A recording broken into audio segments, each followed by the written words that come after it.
briefcase landed on the starched white linen with the sound of a falling tombstone. It was heavy, made of black crocodile skin, and its silver latches gleamed like predatory teeth under the chandelier's soft light. It wasn't empty. Inside, nestled in velvet, were stacks of $100 bills bound by simple paper bands. $500,000. Sterling Blackwood, a man whose fortune was built on the ruins of other men's dreams, leaned forward. His smile was a masterpiece of cosmetic dentistry and corporate savagery. He looked the young waitress, whose name tag read Ilara, directly in her tired, grey eyes. "It's a simple proposition, darling," he purred, his voice a low rumble that cut through the restaurant's polite murmur. "A little game to amuse my guests. You look worldly. I have a wager with my colleagues here that no one in this city, certainly not in this establishment, possesses any knowledge of true history. They believe culture is dead. I believe it's merely sleeping in the most unlikely of places." He gestured to a tablet on the table, its screen glowing with the image of a cracked clay slab covered in wedge-shaped markings. "This is a piece I'm considering for my private collection, a trifle from ancient Mesopotamia. The auction house claims it's a simple merchant's ledger. I think it's something more." He tapped the screen, his manicured finger condescending. "All you have to do is translate it for us. Right here, right now. Speak the words of the ancients. Entertain us. If you can read even a single line of this Akkadian cuneiform, this briefcase is yours. Fail." His smile tightened. "And I'll have you fired for wasting my time. I do so hate having my time wasted." The opulent dining room of the Gilded Lyre fell into a deep, profound silence. The other diners, the titans of finance and society mavens, turned to watch the spectacle. Blackwood's guests, a coterie of equally ruthless men in $1,000 suits, smirked into their wine glasses. They were vultures, waiting for the kill. They expected her to stammer, to blush, to apologize and scurry away in humiliation. But Ilara didn't flinch.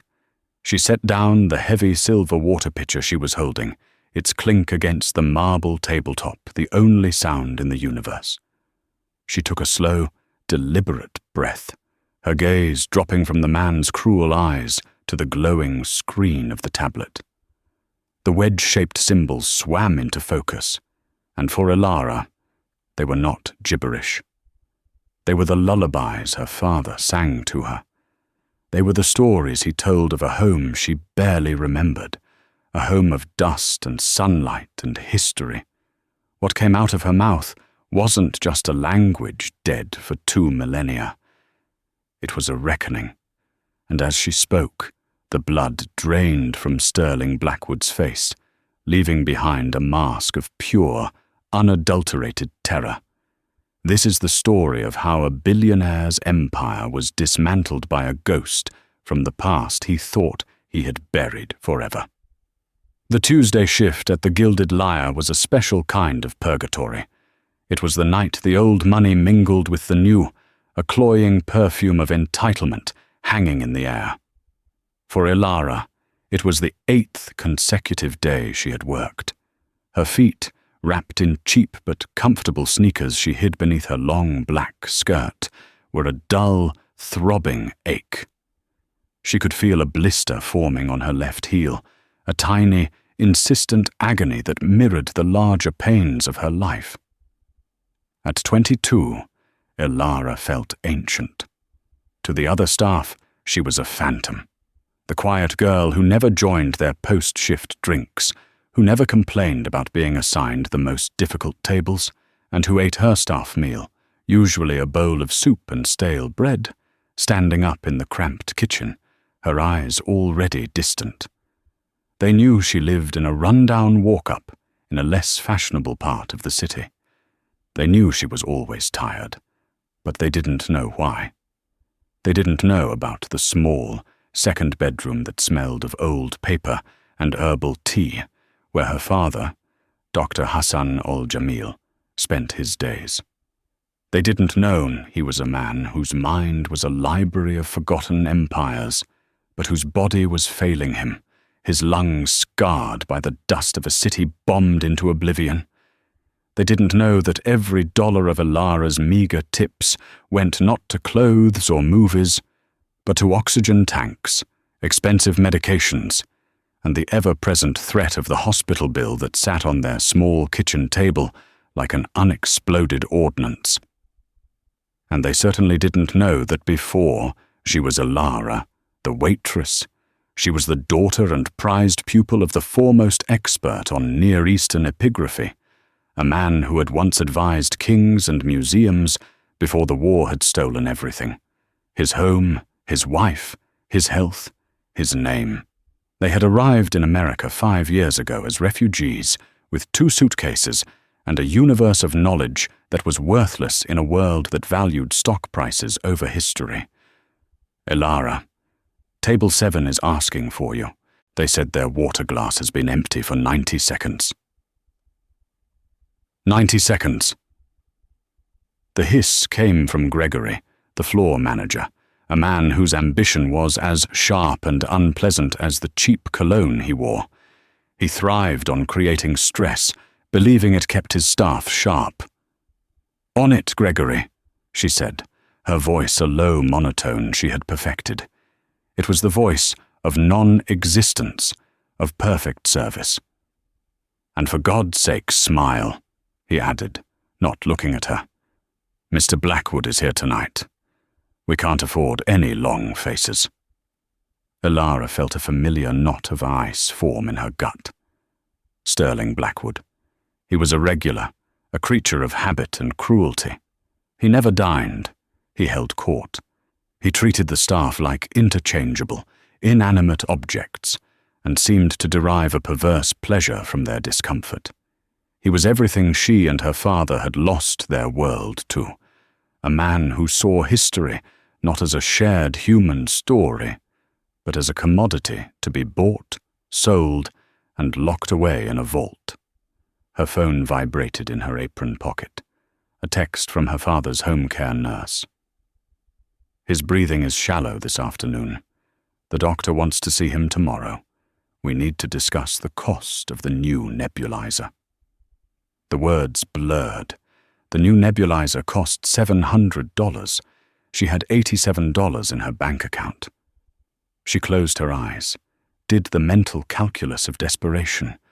If she could just get through tonight, if Blackwood's table was even moderately generous, she might be able to make a down payment.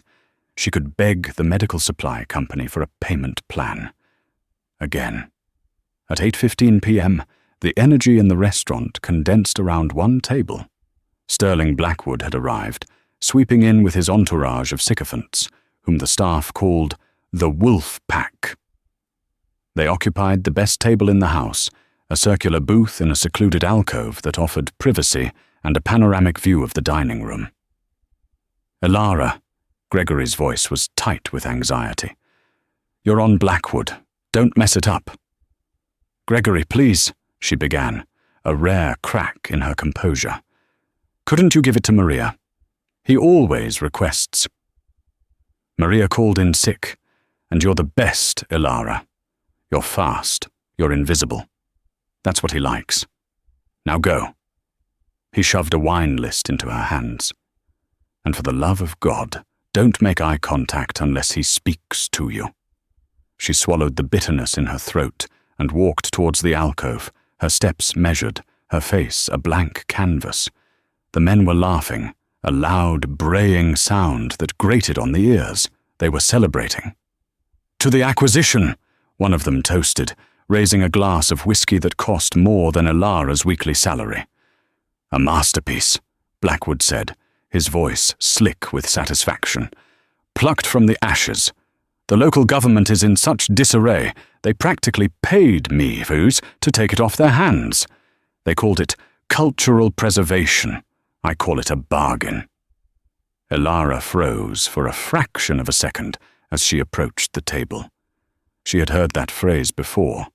Plucked from the ashes, it was the term looters used. Men like Blackwood, who funded illegal digs in war-torn regions, profiting from chaos and stealing a nation's soul piece by piece. She began pouring the water, her movements fluid and practiced. Her hand was steady, a discipline born not of waiting tables, but of years spent meticulously cleaning and handling ancient, fragile artifacts at her father's side. Blackwood was showing his friend something on his tablet. He angled the screen so they could all see. It was an image of a clay tablet, intricately inscribed with cuneiform. "The Ishtar Lament," Blackwood announced proudly, or so the seller claimed. Probably a fake, but it has a certain decorative quality. Supposedly it's a hymn from a priestess of the Abler archives, bemoaning the fall of the city. Ilara's breath caught in her throat. The Abler archives, her father's life's work. He had been one of the few scholars in the world who could not only read the unique Eblate dialect, but could identify the specific, scribal hands that had created the tablets. "What's the matter, Waitress?"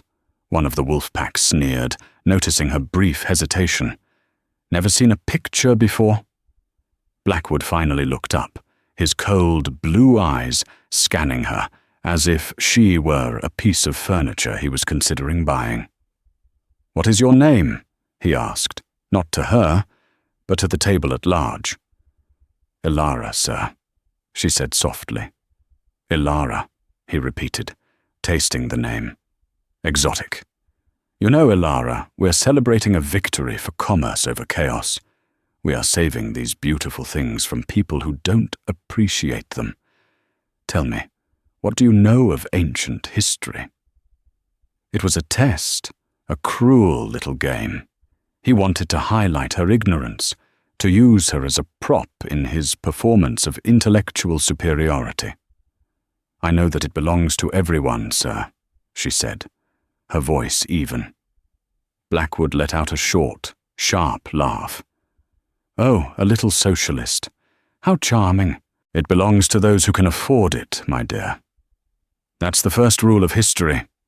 He looked at his friends, a malicious gleam in his eye. The idea was forming, the theatrical cruelty he was known for. "You know, Arthur here," he said, gesturing to a portly man on his right. "Bet me $1,000 that I couldn't find a single person in this city who could even identify the language on this tablet. I think we can do better than that." That was when he reached for the black crocodile briefcase. He placed it on the table, the heavy thud silencing all conversation. He clicked open the latches, revealing the shocking, breathtaking sight of $500,000 in cash. "I'm in a sporting mood," Blackwood announced, his voice projecting across the silent room. "I am bored of the predictable. I want to see a miracle." He fixed his gaze on Ilara, a predator toying with its prey. "I will give you this money, all of it. Tax-free. A new life. All you have to do is prove my friend Arthur wrong. All you have to do is translate the first line of the Ishtar Lament for us. In its original Akkadian, of course." The men at the table chuckled. It was an impossible, absurd demand. It was like asking a zookeeper to perform brain surgery. I can't, sir," Ilara said, her voice barely a whisper. It was a lie. She had to lie. To reveal herself here would be to invite a catastrophe she couldn't comprehend. Blackwood sighed dramatically. A pity. No ambition. No spark. He started to close the briefcase. "I suppose Arthur wins." But then Ilara looked at the money again. She didn't see a new car or a fancy apartment. She saw a lifetime of medicine for her father. She saw a specialist in Boston. She saw a world where he could breathe without pain. She saw the ghost of a chance. Then her eyes fell back to the image on the screen. She zoomed in with her mind, a skill her father had taught her. She saw the specific stylistic flourishes of the wedges, the spacing between the lines, and she saw something that made her blood run cold. In the bottom right corner, almost invisible in the cracked clay, was a tiny, unique symbol, a colophon, the signature of the scribe. It was the mark of Ilibalu, a scribe whose work her father had documented extensively. A scribe whose other known tablets were all housed, safely, in the National Museum of Damascus. Or they had been, before the war. This tablet wasn't a lament. She knew, with a certainty that vibrated in her bones, that it was something else, entirely. It was part of a set, a royal inventory, a list of treasures looted from the temple during a sack of the city 4,000 years ago. And now, here it was, in the hands of a modern-day looter. The irony was so bitter, so profound, it gave her courage. She looked at Sterling Blackwood, at the man who thought he was a king, but who was nothing more than a grave robber with a good tailor. She thought of her father, gasping for air in a tiny apartment, his life's work scattered and sold to the highest bidder. She had a choice: disappear back into the shadows, or light a fire that could consume them all. "Go on," Blackwood taunted, enjoying her silence. "Make some noises for us. It's $500,000. Surely your pride isn't worth that much." Ilara straightened her spine. The slumped, weary posture of the waitress fell away, replaced by the quiet confidence of a scholar. She looked Sterling Blackwood dead in the eye.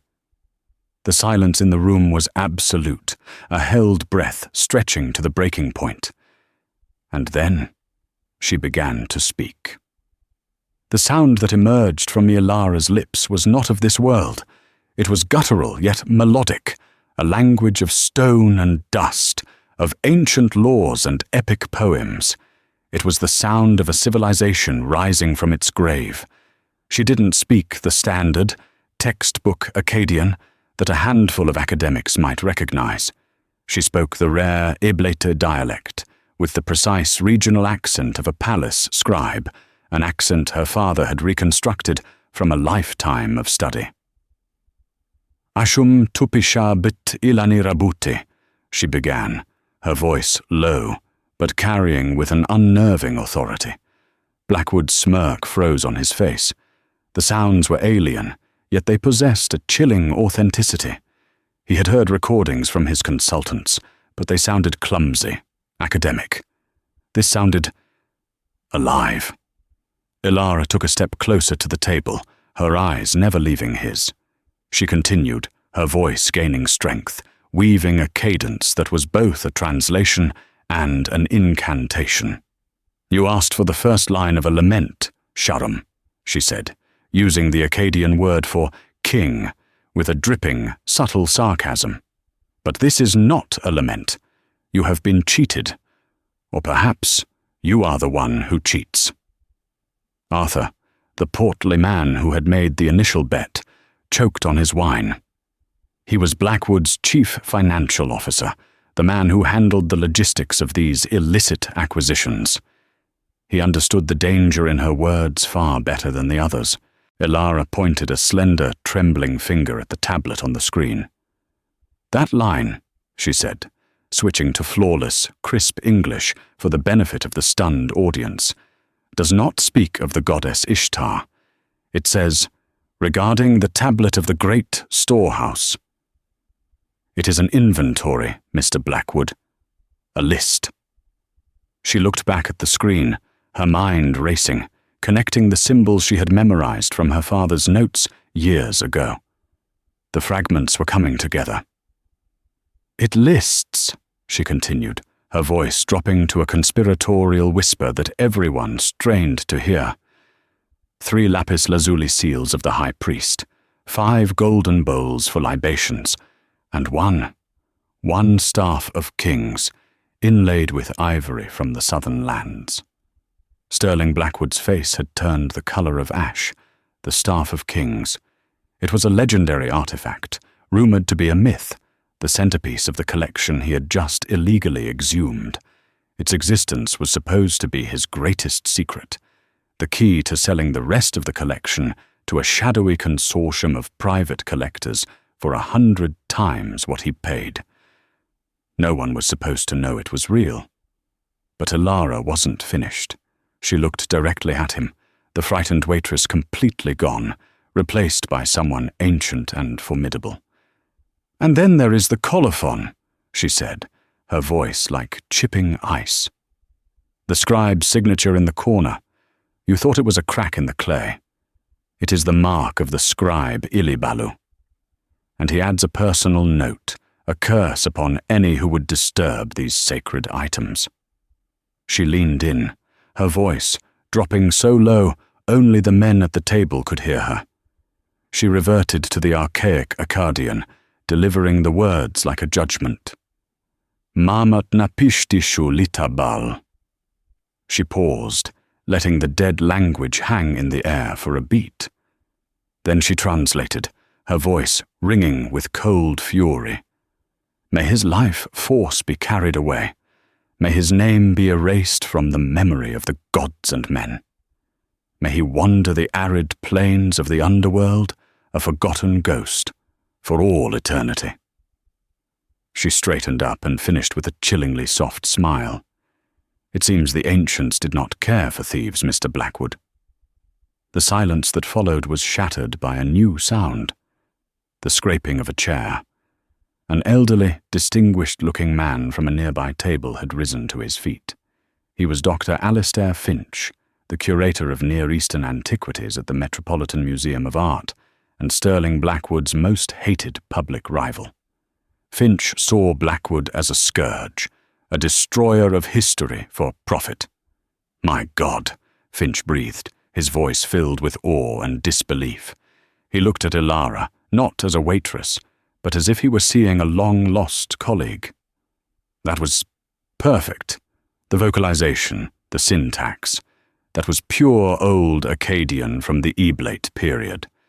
And she is right about the scribe's mark.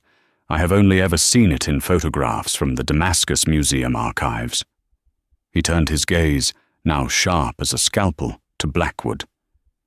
"Sterling, where did you get that tablet? That is state property of the Syrian Arab Republic. You know it's a Class A felony to transport or trade in such artifacts under the UNESCO Convention." Blackwood shot to his feet, his chair clattering to the floor. The mask of sophistication was gone, revealing the snarling brute beneath. "This is a setup," he roared, his voice cracking. He pointed a trembling finger at Ilara. "She's a plant. You hired her, Finch. This is some pathetic academic game." "I've never seen this young woman before in my life," Finch stated calmly, though his heart was hammering.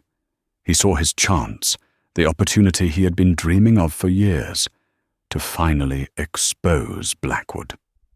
"I serve sea bass and recommend wine, Mr. Blackwood," Ilara said, her voice steady despite the adrenaline coursing through her veins. "And I believe I just won $500,000. You made a deal in front of a room full of witnesses." She gestured around the room. Dozens of phones were now held aloft, their small red lights blinking. They were all recording. The story was already rocketing across the internet. "Billionaire humiliated by waitress speaking dead language." Blackwood was trapped. His ego, his reputation, his entire public persona was on the line. To back down now would be to admit defeat, to look weak. But to give her the money was to fund the instrument of his own destruction. He looked at the briefcase. He looked at Ilara's calm, unwavering eyes. He hated her.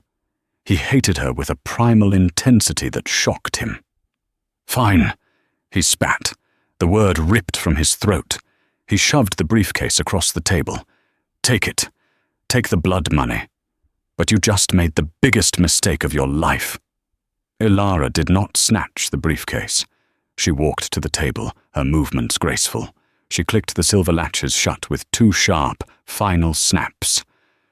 "No, Mr. Blackwood," she said, lifting the heavy case.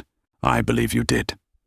She turned to the stunned manager, Gregory, who looked as if he might faint. "Gregory, I quit." Then she turned and walked away. Not towards the staff exit, but through the main dining room. The patrons parted before her like the Red Sea, their faces a mixture of shock, admiration, and fear. As she reached the grand entrance, she paused and looked back at Sterling Blackwood one last time. "And one more thing," she called out, her voice clear and strong. "The Staff of Kings? It's not made of ivory. The texts say it was carved from the bone of a river hippopotamus. Ivory cracks in the desert heat. Bone does not. You might want to have your prize authenticated before your buyers find out." With that, she pushed open the heavy oak doors and vanished into the New York night, leaving behind a ruined dinner party and the smouldering wreckage of a billionaire's life.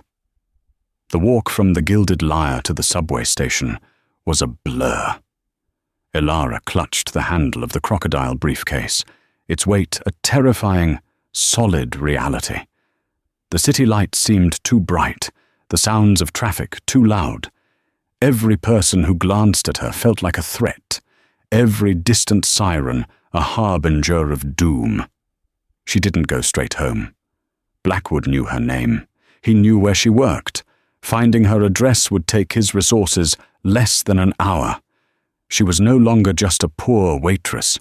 She was a witness. She was the living, breathing proof of his crimes.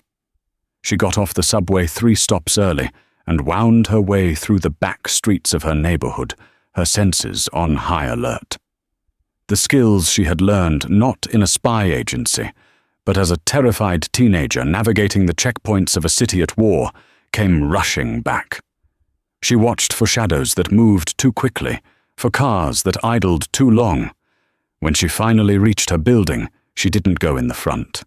She slipped into the alley, her heart pounding, and climbed the rusted fire escape to her 3rd-floor window, a route she hadn't used since she'd locked herself out years ago.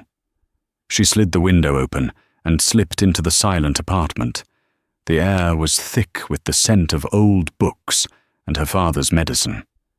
He was asleep in his room, his breathing a shallow, rattling sound that tore at her heart. She placed the briefcase on the worn kitchen table. For a moment, she just stared at it. It looked alien in their sparse, humble home. It was a bomb and a life raft, all at once. She opened it. The sheer physicality of the money, the smell of ink and linen, was overwhelming. She ran her fingers over a stack of bills. This was it. This was freedom. But a cold dread settled over her. Men like Blackwood didn't just let things go. He hadn't just lost money or face. She had exposed the core of his secret, vastly more profitable enterprise. He wouldn't just be angry, he would be surgical. Her father coughed in his sleep, a deep, wrenching sound. She had to get him out. She worked quickly, her mind clear and focused. She packed a small bag, his medications, a change of clothes, his worn, leather-bound copy of the Epic of Gilgamesh, and a small, velvet pouch. Inside the pouch was a single, intricately carved lapis lazuli seal, the only thing of value her father had managed to bring with them from Syria. It was, he had told her, their proof of who they were. She woke him gently. "Baba," she whispered, "we have to go. We're going on a trip." Dr. Al-Jamil opened his eyes. They were clouded with age and illness, but the sharp intelligence within them still burned brightly. He looked at her, then at the open briefcase on the table. He didn't ask where the money came from. He saw the fear in his daughter's eyes. "The wolves are hunting," he said, his voice a dry rasp. It wasn't a question. "Yes, Baba. Did you tell them?" "I told them what the tablet said," she answered, helping him into his coat. He nodded slowly, a flicker of the old fire returning to his gaze. "Good. A story must be told, or it is forgotten." He pressed the velvet pouch into her hand. "You will need more than money, Binti. You will need truth, Alistair Finch, the museum. He is an honourable man. He was my friend once, before the world broke. He will understand the seal. A loud bang echoed from the front of the building, the sound of a door being kicked in downstairs. They were here. Ilara's blood went cold. The fire escape. Now. She helped her father through the window and onto the rickety platform. He was frail, his breath coming in ragged gasps in the cool night air. Below, she could see two dark figures get out of a black sedan parked across the street. They were trapped. The fire escape ended in a 20-foot drop into a locked, trash-filled alley. They couldn't go down, and the men were already in the building. She could hear them smashing down the door of the apartment below. "Ilara," her father gasped, clutching his chest. "I cannot." "Shh, Baba. It's okay." She scanned the alley, her mind racing. There was no escape. And then she saw it. A desperate, insane idea. The fire escape on the adjacent building was only 5 feet away, a chasm that looked a mile wide. "We have to jump," she said. "I'm an old man, not a bird," he wheezed. "You were a mountain climber once," she reminded him, forcing a smile. "You told me stories of Mount Hermon." She slung the bag with the briefcase over her shoulder. The weight was immense. "Hold on to me." She wrapped his thin arms around her neck, took a deep breath, and leaped across the abyss. Her sneakers skidded on the wet metal of the other fire escape. For a terrifying second, she dangled over the alley, her father's dead weight pulling her down. Her muscles screamed in protest, but the image of him breathing peacefully, of a life without fear, fueled her. With a final, desperate heave, she pulled them both onto the platform. They scrambled down the steps just as heads appeared in the window of their apartment. They didn't look back. They melted into the labyrinth of the city, a frail old man and a young woman carrying a fortune and a curse. For 2 days they were ghosts. Ilara used the cash to live, paying for everything, never staying in one place for more than a few hours. A cheap motel one night, a ride share to a different borough the next. She bought a burner phone and a laptop. She knew she couldn't run forever. She had to fight back. She had to use the one weapon she had left. The truth. She remembered her father's words. Alistair Finch. He will understand the seal. Finding a way to contact the curator of the Met was a challenge. He was a public figure, but insulated. Sending an email was too risky. Blackwood would have her digital footprint monitored. She needed to do it the old way.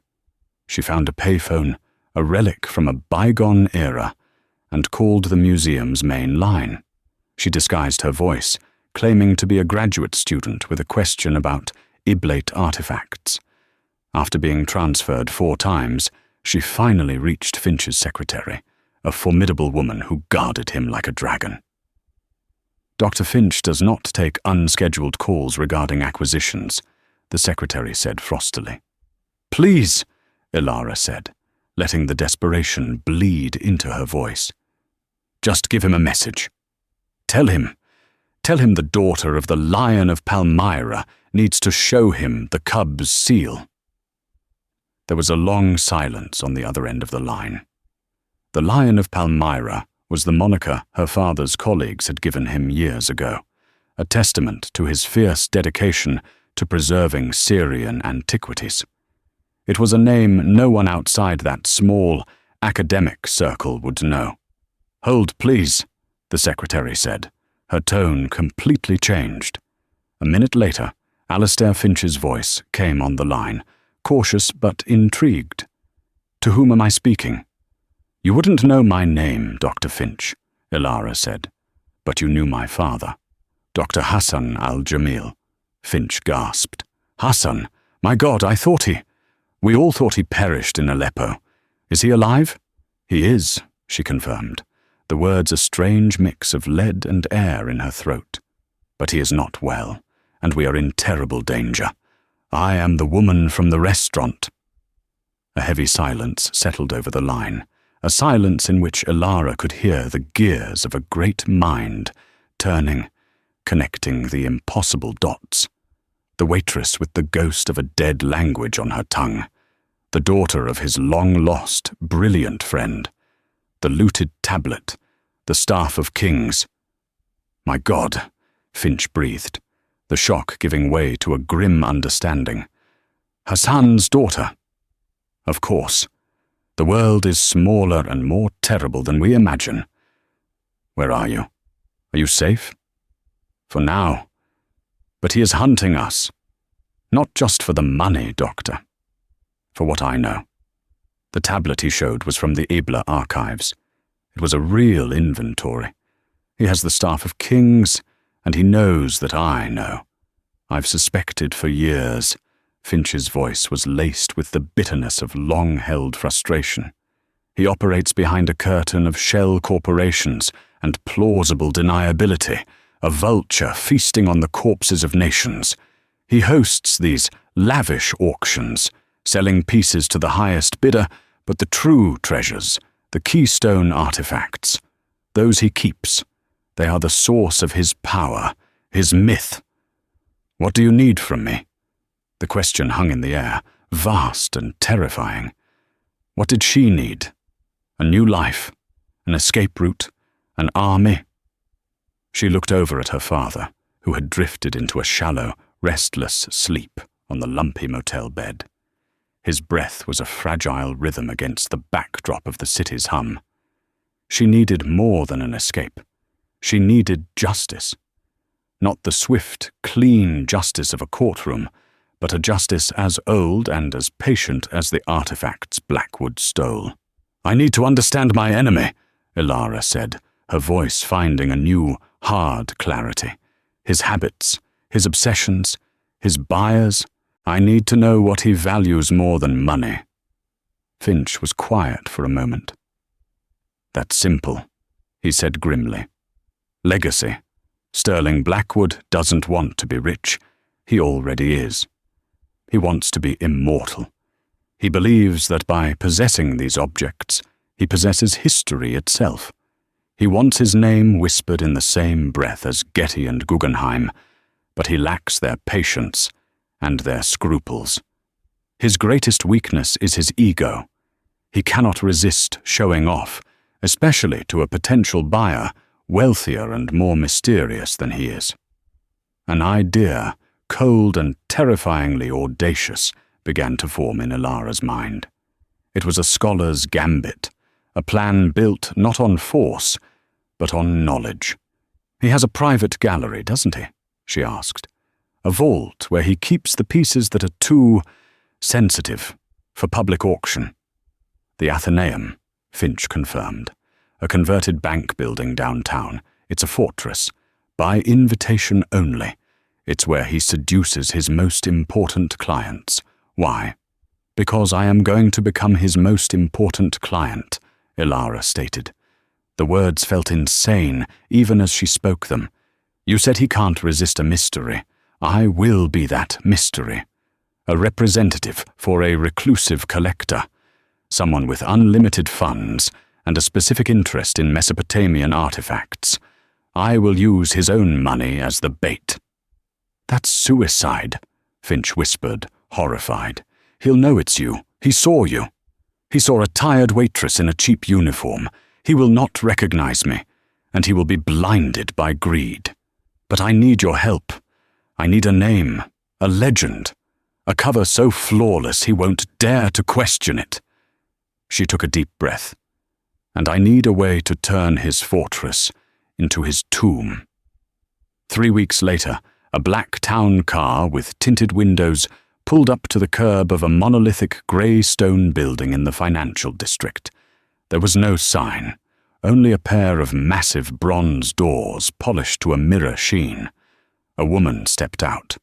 She wore a tailored silk suit the color of midnight, her hair swept up in an elegant chignon. Her only jewelry was a pair of simple pearl earrings. She moved with an unnerving stillness, her face a mask of aristocratic calm. It was Ilara, but the Ilara from the restaurant was gone, buried beneath a new persona as meticulously constructed as a scholarly treatise.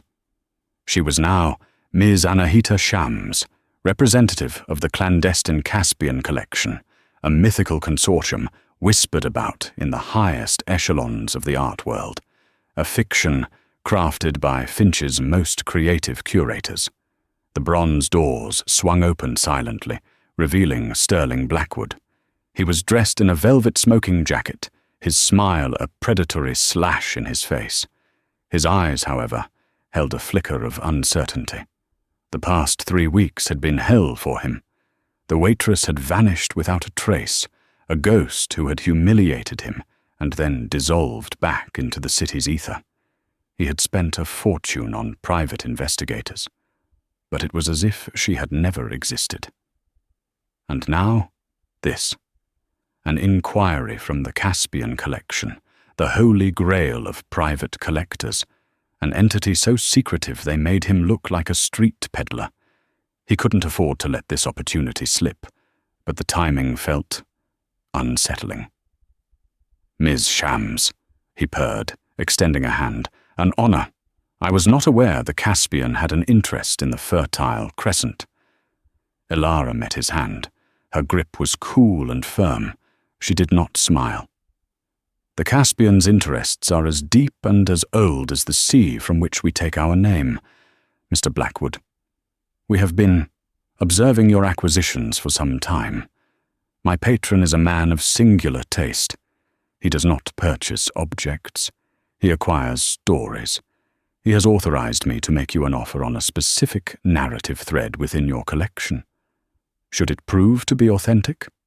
Her voice was different, lower, with a faint, unplaceable accent, a blend of French and Farsi that her father had drilled into her during their weeks in hiding.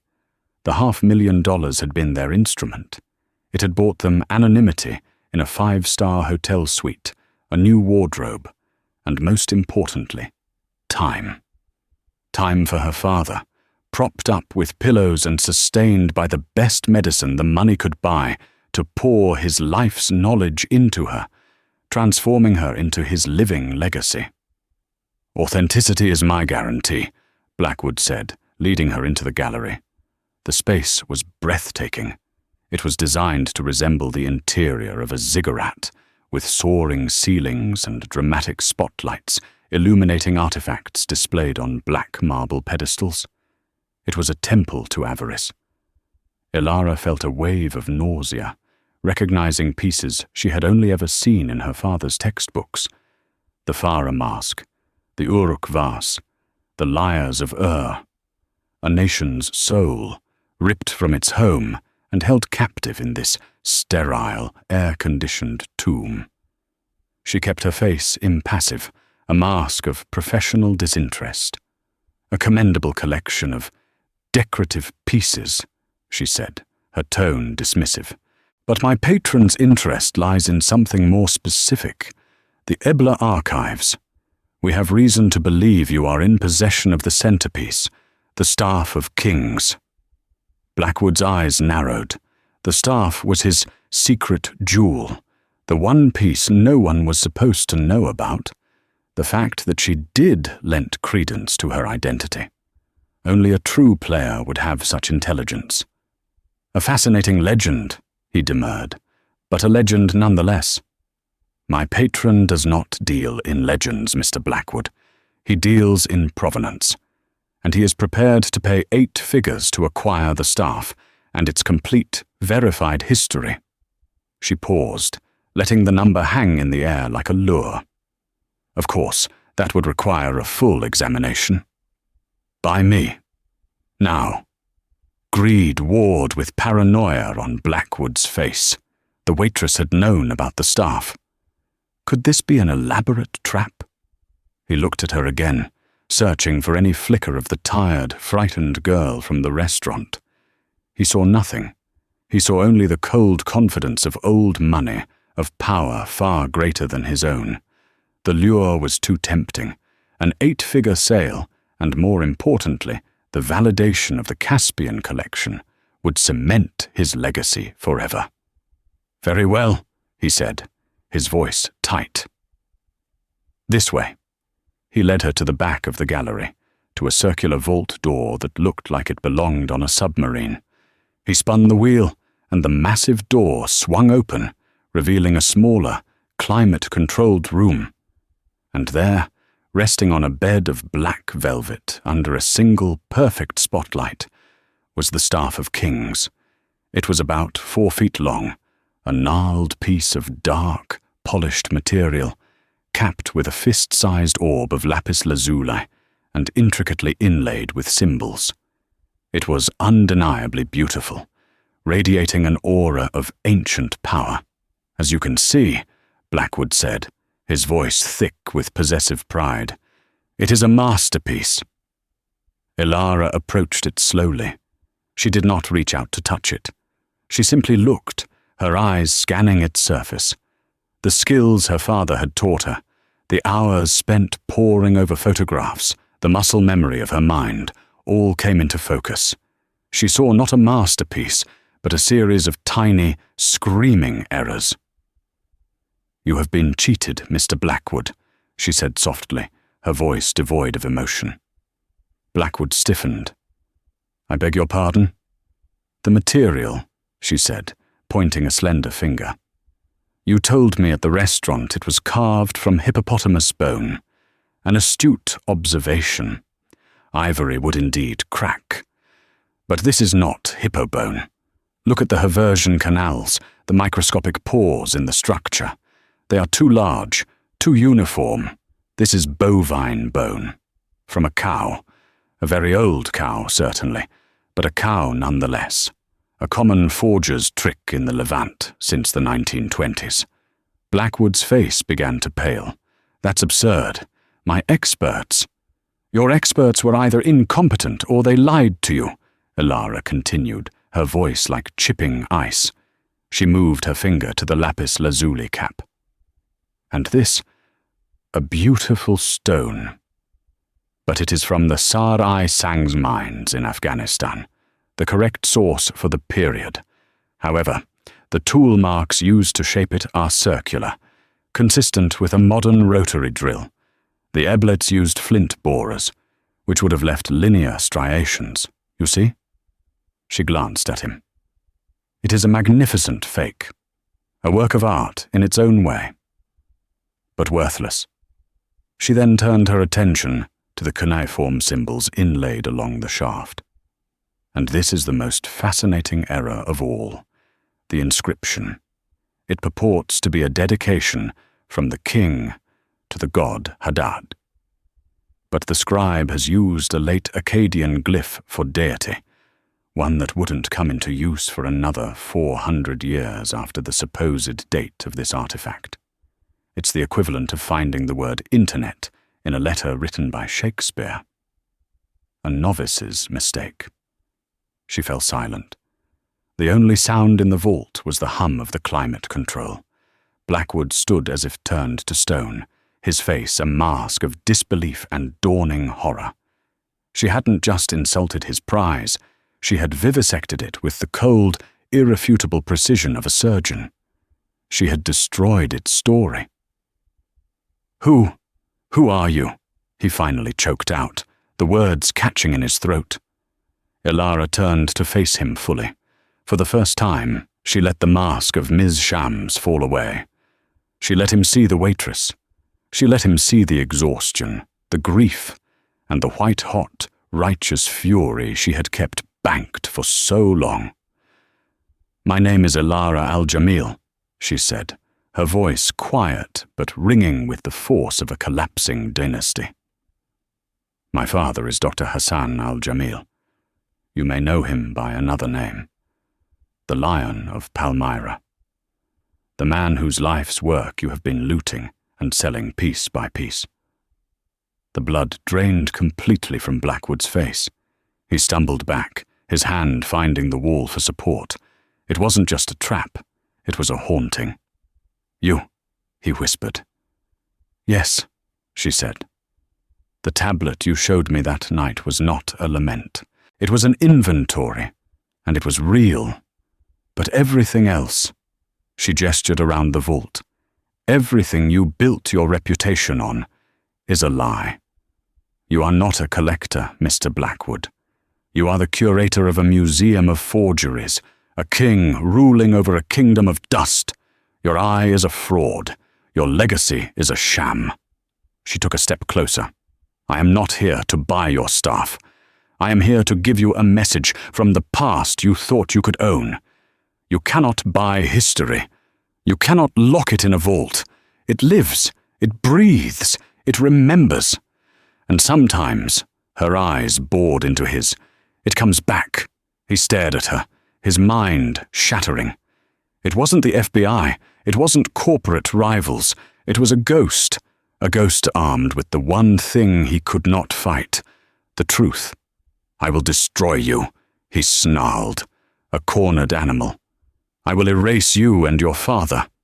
You will do nothing, Elara interrupted calmly, because while I have been here, dismantling your fantasy, Dr. Finch has been on the phone with your most important buyers, the Sheikh of Dubai, the industrialist in Tokyo, the tech billionaire in Silicon Valley. He has been sharing with them a fascinating academic paper, written by my father, on the prevalence of high-quality forgeries in the post-conflict antiquities market, complete with detailed analyses of the very errors I have just shown you. Your buyers are not fools, Mr. Blackwood. They are predators, just like you, and they do not like being cheated. Your reputation, the only thing you truly value, is already gone. Your phone will start ringing any moment now. They will not be calling to make offers. They will be calling for their money back. As if on cue, a sharp, buzzing sound came from the pocket of Blackwood's jacket. He didn't move. He just stared at Elara, his empire crumbling around him in the silent, sterile vault. He had been undone not by police or lawyers, but by a scholar's quiet diligence. He had been professionally, academically, and historically executed. Elara turned and walked out of the vault, leaving him alone with his worthless treasures. She did not look back. The end was not a bang, but a long, slow, silent collapse. There was no dramatic trial. Sterling Blackwood was ruined not by the law, but by the market he had worshipped, beset by lawsuits from his former clients, and shunned by the world he desperately sought to impress. His empire folded. The Athenaeum was seized, its contents scattered. Most were revealed to be fakes. The rest were priceless artifacts that were quietly repatriated to their home countries by a consortium organized by Dr. Finch. Blackwood vanished, a modern-day Ozymandias, swallowed by the desert of his own making, his name becoming a cautionary tale whispered at auction houses, a forgotten ghost. The curse had come true. 1 year later, Elara stood on the sun-drenched terrace of a small institute overlooking the sea. It wasn't in New England, but on the coast of the Mediterranean, a place where the air tasted of salt and history. Her father sat in a chair beside her, bundled in a warm blanket. He was thinner, frailer, but his eyes were bright and his breathing was easy. The briefcase money, what was left of it, had not bought a quiet life. It had been the seed money for this, the Al-Jamil Institute for Cultural Heritage and Repatriation. It was a small organization with a singular, monumental task: to use technology and scholarship to track, identify, and facilitate the return of stolen antiquities. They were not treasure hunters. They were librarians, returning stories to their shelves. A young man, a junior diplomat from the newly stabilized government in Syria, approached them, holding a tablet. "Dr. Al-Jamil, Ms. Al-Jamil," he said, his voice filled with reverence. "We have confirmation.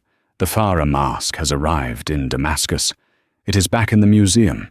The director asked me to convey his personal, eternal gratitude." He showed them the image on the screen. The golden mask, home at last, surrounded by celebrating curators. Ilara's father reached out a trembling hand and placed it on her arm.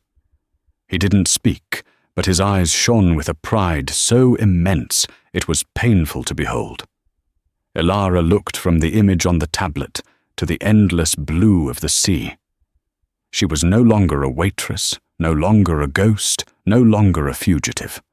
The fear was gone, replaced by a profound and weary peace.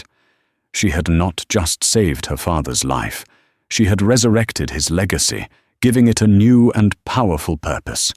She had faced the man who saw history as a commodity, and had answered him not with violence or vengeance, but with the quiet, unassailable power of a story that demanded to be told.